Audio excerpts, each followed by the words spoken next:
Later that night, I got to thinking about pasta, dressings, and Freud's psychoanalytic theory of ego and id.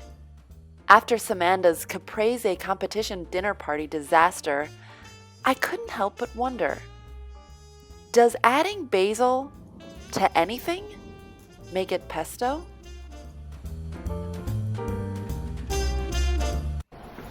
I've got 3 kids, so if adding basil to something means it's an easy meal, we're having bowl of cereal pesto for dinner tonight. Hey, slow down. My grandmother's from Sicily. Basil, garlic, olive oil, pine nuts, parmesan. Anything else is just ranch. I once had sex with 4 different beautiful Italian women in the same night.